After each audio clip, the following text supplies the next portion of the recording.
Why do I have two mics?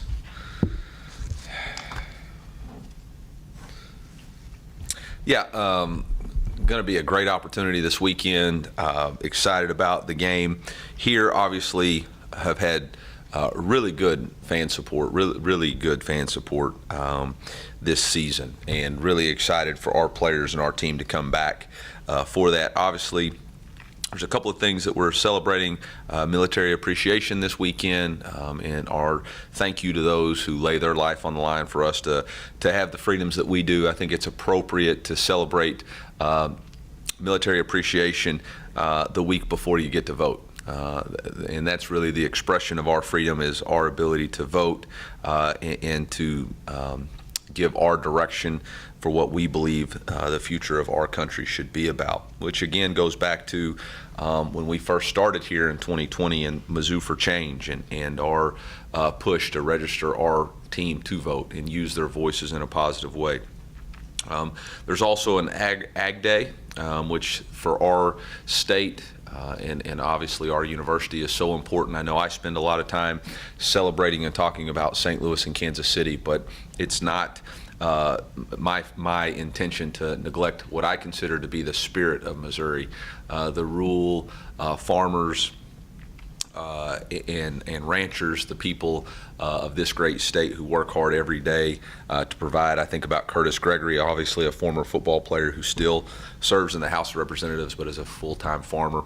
My father-in-law was a farmer until recently when he retired, but those guys go to work every single day and provide for us, and so it's going to be a good weekend. I know we've got limited tickets available, and so excited about that. The last thing I would like to recognize is on Monday, or maybe it was Friday, our board recognized our former student curator member, Remington Williams, who was a personal friend of mine who I had a lot of support from and interaction with, and a young man who had a really bright future in front of him. Obviously, this past June, tragically passed due to the actions of a drunk driver, and this our board recognized or has created an Outstanding Student Leader of the Year award, and I know 3 students from the University of Missouri Columbia will be awarded that. And so also in honor of him this weekend, our coaching staff will be wearing a bracelet honoring Remington Williams, and so that's what you'll see from our coaching staff this weekend. And with that, I'll open it up for questions about upcoming opponent. Eli, what did you see out of EJ the last few weeks that prompted that change? And I mean, how much did that contribute to what looked like, one of your offensive line's better efforts this season? Yeah, I mean, EJ's a guy that's been working hard and has had some inconsistencies in performance, but we just felt like, last year he started against South Carolina, so we could kind of go back and watch that tape and see how he held up, combined with the fact that we felt like we weren't performing as well as we needed to the last 2 games. And if you do the same thing over and over again and expect a different result, I believe that's the definition of insanity. And so at some point you have to create some change, and you have to evaluate whether or not it's repeat the process and do it better, or do we need to give somebody else an opportunity to help us? And felt like EJ did that. Just like with anything, I would tell you that after watching the tape, there's a lot of things that we've got to do better. The result was great at the end, but it was not by far our cleanest game or best game. It was our cleanest game from a complimentary football and no turnovers, but there's a lot of things that all 11 of us and coaches need to improve this week. You talked after the game about kind of embracing your identity, figuring out who you are. Mm-hmm. Like me personally, or? No, the team. Oh, okay. As I say, I kind of always known I'm a dorky dude. That's not a problem. Kind of the way the defense is playing and what you need from the offense. Ideally, I guess you don't want that to take 8 weeks, but is it sort of a better late than never? You have a good idea of who this team is now? No, quite honestly, if you look at the 3 games we lost, I think we were playing that way. We just weren't. We turned the ball over in critical situations. I think it's more of a we've just embraced it more. Like, this is what we have to do, and everybody wants to be the star, right? But sometimes you just got to understand and recognize that on this team, in this brotherhood, our defense puts us in the best chance to win. And so offensively and special teams, we have to support that. We got to continue to improve. And I thought offensively, we set the tone in that game when we went 94 yards on the first drive, and then they got to stop, and we went down, and I don't think it was 94, but it was something, and scored again. So I think we're holding up our end of the bargain, but we got to understand that we just can't put the ball in jeopardy. 11 a.m. kicks. You guys care? Or you just take the time, do what you got to do? Don't faze me, man. Yeah, I love it. I love 11. I love 3. I love 6. I've played at 8:30 at night. We love playing the game. We work our butt off. You could argue that these guys work 320, 25 days a year for this opportunity, for 12 opportunities. And I don't think anybody cares about what time that opportunity is. It's a challenge for our fan base, and it's hard to get loosened up that early, in the morning. You don't probably want to crack your first beer till after 10:30. I get that, but everybody's got to make sacrifices. It takes what it takes to get a win, and we're going to need the fans really going.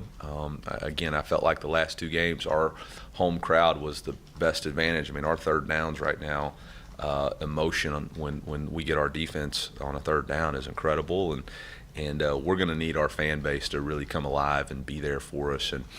And our team will be ready to roll at 11, but I don't believe that any of us care what time the game is. When you get a win like that, obviously on the road, how do you see that kind of build confidence in your locker room in the days moving forward, or do you kind of feel like that energy's infectious a little bit? Well, I think there's a fine line between confidence and arrogance. Confidence is something that you earn through your preparation each week, and arrogance is feeling like you can skip steps because you've done something previously. I think the caution for our team is there's confidence in your ability to prepare each week and recreate that process, which I think for the last 4 weeks we had done that. We just didn't see the result. So instead of giving up, they just kept doing it a little bit better. And I think what you have to do is just understand that what you put in, you're going to get out. You can't skip that step, and if you do, that's considered arrogance. And football always finds a way to humble people.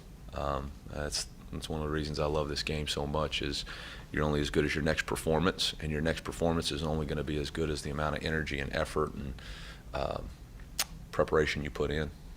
Coach, how have you seen your pass rush improve throughout the season, and what were you impressed with on tape against South Carolina? Obviously, I think one of the things about our football team is everybody's continually getting better. I think when you watch the tape against South Carolina versus week 2, week 3, week 4, you're seeing players play with better technique and fundamental. That's a tribute to the coaching staff and to the players. I think what you're seeing is the ability to win one-on-ones. Isaiah and DJ, I think, have done a really good job of creating pressure. I think, DJ Coleman's getting used to the speed of this level. And I think, Coach Davis and Coach Peeps being on the same page. Some of the pressure is a result of the games that we're playing on the inside. So I think that's and the combination of being able to Coach Baker and Coach Smith do a great job of on our third downs giving looks that create one-on-one matchups and not allowing the O-line to slide the protection. There's not a lot of double teams, and so if you're a D lineman and you can get a one-on-one, you got to win in this league. Yeah, you mentioned Coach Davis and Coach Peoples. How they kind of work together to prove that defensive line this year? Well, one, they speak the same language. They're on the same page as far as the techniques and fundamentals that we're using. And I think both of those guys are low ego, high output individuals. And I think our players respond to that. It's really not about them. It's about how do they make their players better. And so I think it's been a really good situation. Obviously, Isaiah McGuire was named SEC Defensive Lineman of the Week, and the results are coming for that group. What are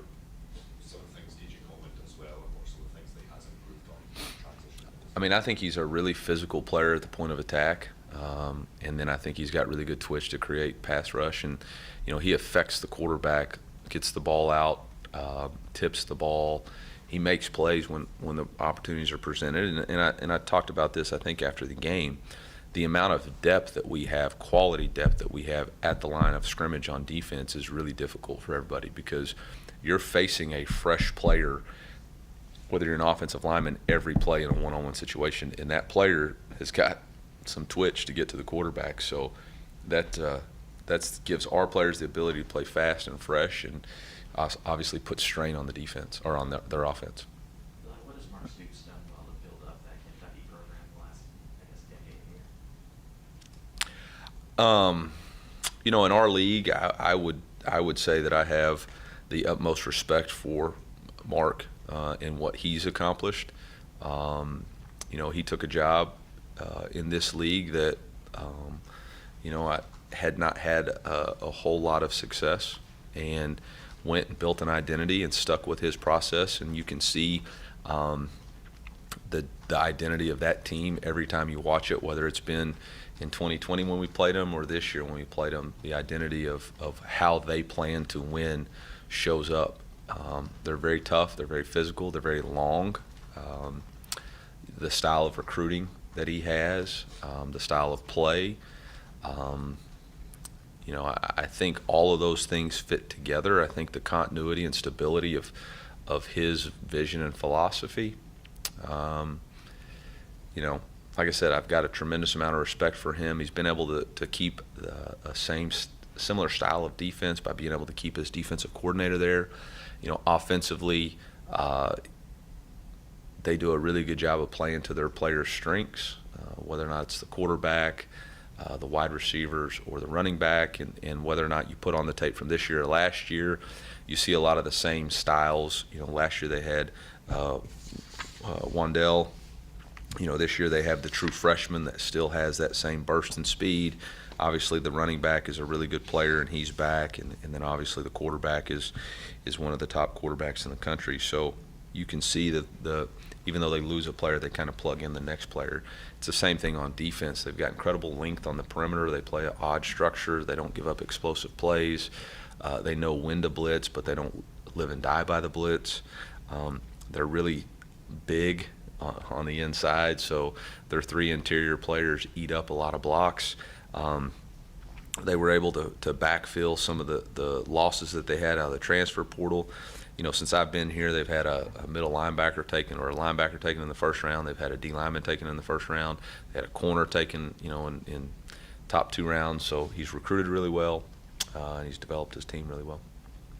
Eli, I know it's going to change week to week based on matchups and things like that, but offensively, was there any difference in, the game plan, the play calling, the approach last week, or did similar things just work better last week than maybe they had at other times? We're a game plan specific offense. We have a core DNA of what we run, but how we get to it's a little bit different, and every scheme presents a little bit new window. And we kind of on Sunday we watch the games, we self-scout, figure out what we do well. We watch the games and say, okay, this is how we need to attack this team. And yeah, I think obviously there were some things that were a little bit unique and different for that game, which I think if you went back and watched every game, there's always a little bit unique window dressing or a style of play. But it wasn't like it wasn't like it was a new offense. It was just a style of attack, and it was a good plan those guys put together, and our kids were able to execute it pretty well. I thought Brady's ability to stretch the field vertically early in the game really kind of set the tone for us. Is there anything that Blake Baker, as you've watched the entire season, that he's doing, whether it be in his approach, scheme, whatever it is that's allowed this defense with so many returners to produce more, play better this year? Is it a vibe? Is it a feeling? What is it? I think there's a lot of confidence in that group. There's a lot of accountability in that group. There's a lot of experienced players in that group. When you look at that defense, whether it's the transfers we added or the players that are playing, you're talking about guys who have, Ennis Rakestraw and JC have been playing since they're true freshmen. This is their third year. Martez Manuel's been playing since he's a true freshman. Darius Robinson, Trajan Jeffcoat, Isaiah McGuire have been playing for a long time here. The transfers that we took in the interior have all been good players who have played. Chad Bailey's been playing a lot of college football. So there's an experience factor, there's a confidence factor, and then there's a scheme fit. I think Blake and the staff have done a really good job of maximizing their scheme to defend the style of offenses that we're playing, whether or not that's playing with 5 D linemen versus 12 personnel and 13 personnel heavy run sets, whether that's playing an odd front, we shift in and out of odd, whether that's playing drop 8 on second and long where Isaiah or Trajan is in the flats. There's that versatility there that keeps an offense off balance, and you can't predict this is what we're going to have to see this week. And I think in college football, that's probably the most important thing you can do as a defensive scheme. I think also the low ego approach of keeping the same calls from last year, just and getting better at that instead of just coming in and saying we're taking everything we did last year, throwing it away, and this is my playbook. We didn't do that. And I think that's helped be able to get further faster. Back to Kentucky, their game Saturday, does that seem maybe like an outlier, or they just run into a really good Tennessee team? They didn't look like a Kentucky team usually does. Kentucky, Well, I think Tennessee's done that just about everybody they've played. I don't know that that's I don't know. I mean, obviously the turnovers are something that's not normal for a Kentucky-led football team. But when you watch them on defense and you just watch the game without the scoreboard, there's a couple of busted assignments that are uncharacteristic of their team. But I mean, they played really hard. Offensively, they had a couple of big-time drives and explosive runs, and their running back is a really good player, a really tough physical runner. And I think last year there was a stretch where they had 18 straight runs against us. So we know this is going to be a tough physical matchup in the trenches. We know that they're going to come in here and my anticipation is they're going to play their best game of the year. They're going to want to atone for last week. I know they're all going to sit there and think that this is a game that they can come win. And so, it's going to be important for us to play our best game. Coach, back to DJ Coleman last week. Coach Baker said that DJ is probably the toughest player on the team, that he'd take him in a alley fight or something like that. For one, what does that say that a guy from the FCS transferring in is, he has that impact, and he's also a playmaker on the field? I don't know if Blake's met Cody Schrader or not, but I understand Blake's comparison and definitely think that DJ's a very tough-minded individual and has got an understanding. I think some of these young men who are transferring up, they have a confidence in themselves and they have a toughness. And whether or not it's Cody or DJ is the toughest guy on our team, I'm not going to argue, but I think they're both really tough and really glad they're on our team. Is Elijah Young a guy you can see, regularly using out of the backfield and figuring in that rotation, or is he a guy you'd like more being able to move around and use different ways like you have a little bit the last couple weeks? Elijah had to miss 4.5 weeks because of an injury, and so when you miss those times, it's not one of those things where you can still be out there. Like, he was totally out of it, so we're trying to work him back into the plan. I think the biggest thing for him is just consistency, specifically in picking up protections and blitzes. And so, obviously in this league, if you're that size and they're a blitz-heavy football team, it's going to be a matchup issue for us.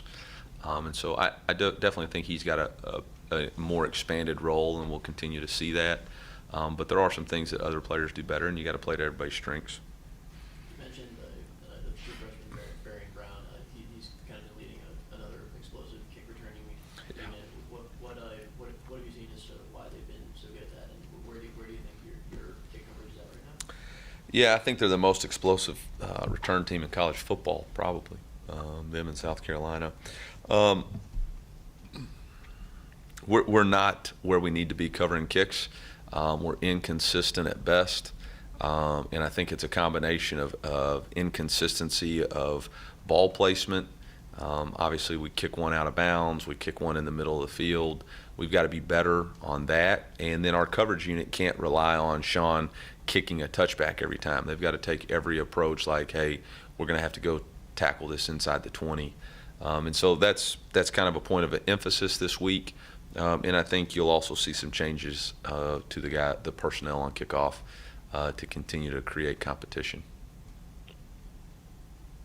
Anything else, Coach? I think Dominic was caught a ball on almost half the snaps he played on Saturday. Do you anticipate going forward more attention on him, or has he already been getting that and he's managing to get open anyway? God, if they're not paying attention to him, that's bad. I mean, I think they're paying attention. I think they're just he's a really good player. Fortunate to have him. I think the ability for, there's a lot of hype around another wide receiver we have on our team, which probably causes there not to be enough attention on them on 7. But then some of those catches, I mean, they're 1 yard in front. It's a jet sweep, and that accounted for at least 40 of the yards. So it's both. It's both. I thought we did a decent job in the first half of making sure that the playmakers were touching the football. So. Were there some things more recently that Horse Camp has been doing that maybe he wasn't doing to get playing time early in the season? Developing or? I mean, I think Ryan's been a very consistent player for us. I'm hesitant to say one way or the other because it can kind of throw shade on somebody else. But, it was his opportunity, his time. We had given other players opportunities in the game, and the results were not what they needed to be. And whether or not that person had beat them out in fall camp, which had occurred, we still have 7 weeks that players have an opportunity to get better, and so we needed to see it. And I think Ryan did that and took advantage of his opportunity, and hopefully his role will expand as there's Sunzi, opportunities are seized. Opportunities multiply as they are seized, and so hopefully that's what happens with him. We're good. Yeah, shout out to Mike Kelly for not showing up again.